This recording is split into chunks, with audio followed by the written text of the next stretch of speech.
chobo ya ka chobo ya no ade siye ya ka chobo ya no ade siye shadia etipae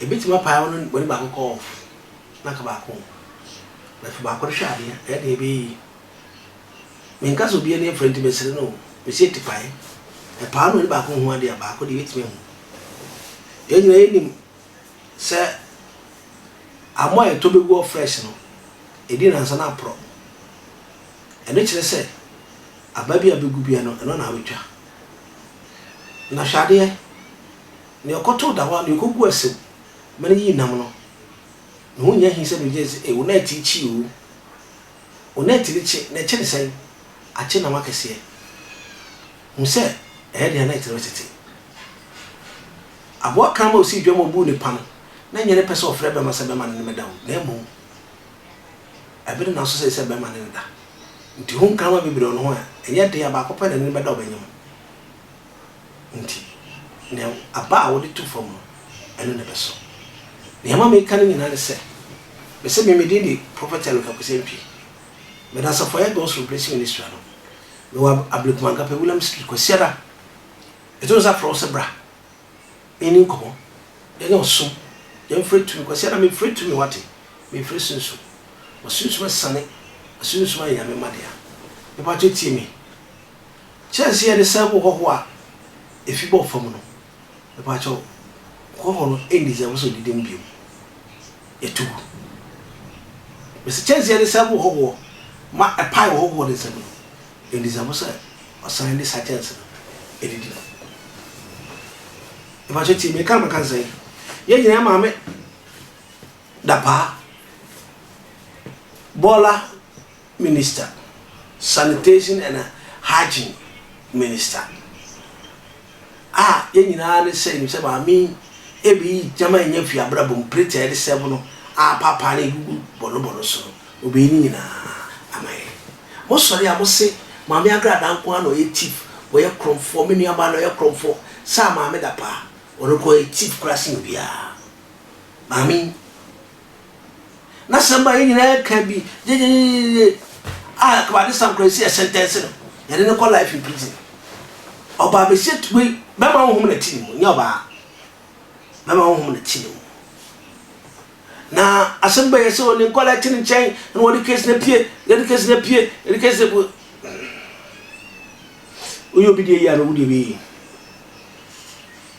we ana nsem ko ma mi pesa ko use political power no de calculation we na kwale so anye no say de memo ka kan ko ma mi se me we are ma mi mo ni titi akwale na ye bia isalage ma mi so bi so wo da isalage me fa ba mi tware po wo da sa kwala se me ko nyina o bi fa sa bi turu mu na ko je ko ma mi ya me ko bi tefa pa ma me o bi fa na so achi o di so achi guru so au ha. In fact, ye tia sabno asabne Paul me say we di anu audio Holy Ghost fire cash Bini abraga another why are there odi oskan go we are odi bi mama mamfo e bi di ball life e bi grab ye adwuma o bi tue bika ma me Dapaah idea one day thief motive or this kind go save mo fie a million pp no way no say yakopon sanfa konwa mamom midi no and somebody when we are Ghana for nyina ko say save mu wo be wie nyina ko say save mu ali asem kama sorry oboile obontrabi obondi kembe mfafa make you me you why na ya osa Bola head minister ndu ba so be boga na krono sa sese ko de ka mo nyina be di $. O ma nyina be di na onyawe we na akwala o de kesi pie ma yati ya ma yitu go sese twitwi egu yi sese ya ma mi nko sese we Bola minister kwa de ne hu sese kwa be ada bi pon de sese politan ku na ya di nsu ata ho e se roba mu na di nsu ata ho e jem abi bi aba egu a o ko yin boko ba be kan no de chegu bang na me hu mobo akwala na be kasa osesem mami etumi nua so se wo hwebu so omon titi wom otumi ya mako oseda ho metua wo akola nsu sem na de nsu afumi Philomena obati Philomena putinga Philomena potinga bati enyu bati gbebo mi magbebo na sa mami ya mako no de Jennifer Charlotte no de twi mako mu o tama ko le na tu a o security man so gate man mami se so bem na ade akono de ene mami titi beko efami abayo so nufu titina ho wo bu ni sa abayo pani na mami amoni titi no akwara se wo timi timeko ni motuem sebsebe ni turu mo kwan ho nyina mami timeko fa ho mami wo timo tiwati uyo ba wudi ni akwara first time wakasa tino mami ne sa oyeso we tware no aya na so we mami because no mun se mami de bi obokoro no be sifi na we ni amane bofo de asenya man me wura kwa munti asamachi. On Tuesday, the woman called me and my guy to come to her house. So when we went to the house, I know that we are going to Tvgh because he said I have money and I'll come and put your money there. So why? So we are going to Tvgh. When we went there, the woman poured hot water and pepper and used that wooden spoon they used to cook.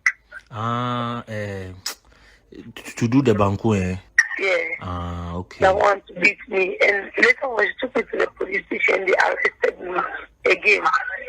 And I was in the cells about 2 weeks. 2 weeks. And they took me to court. Oh. When they took me to court, and the court also gave me remand 2 weeks. I was in remand about 1 month. Wow. Before they gave me, the court discharged the case and they took me to another court. Some of the money then went to Tamale. So when I was in Tamale, she called me back again to come. When I came, she gave me 1.8 billion. 1.8 billion? Yes. In dollars. When she gave me that, she take, so I came with my guy. Wait. You said she gave you $1.8 million? Yes. $1.8 million? Yes. Wow. All cash? Yeah. Okay. When she gave it to me, and my guy asked me where did I get the money, but I don't answer him. It's like, I said, one of my the girl I was working with, who gave me the money, and said, okay. He wanted to buy a car here. Okay. So I should give the money to him to buy the car. And okay, I gave the money to him. Now also 1.8 million. I gave it to him to go and buy the car. When he went to buy the car, about 3 weeks he came to arrest me in Tamale. Okay. And when they came to arrest me, I was pregnant. About 3 months. It was 1 week. Okay. So sorry. So the money, no, have you returned it all to them, or you still have some at home? All the money that the lady gave me, I've given all to them, including the house. And the house too, I gave the money to a girl to buy for me. On Tuesday, the woman called me and my guy to come to her house.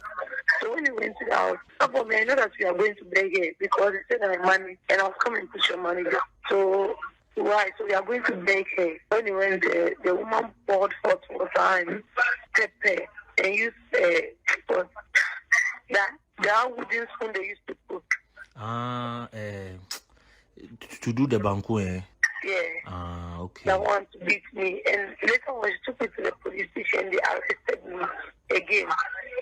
And I was in the cells about 2 weeks. 2 weeks. And they took me to court. Oh. When they took me to court, and the court also gave me remand 2 weeks. I was in remand about 1 month. Wow. Before they gave me, the court discharged the case and they took me to another court. What do you want to say?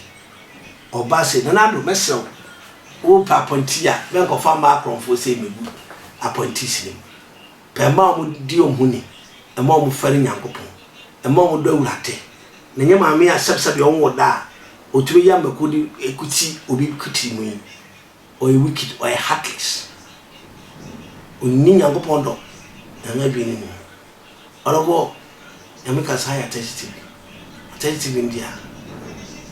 si wasamba na kwampa so be kama enye kwampa so be mana hyew onyame ka ho share video man ko to e ma me Dapaah no hu se wadi nkwasesa onyame ho enka no timi share video no like page no na ko share abra me so boy enka ho me das bye.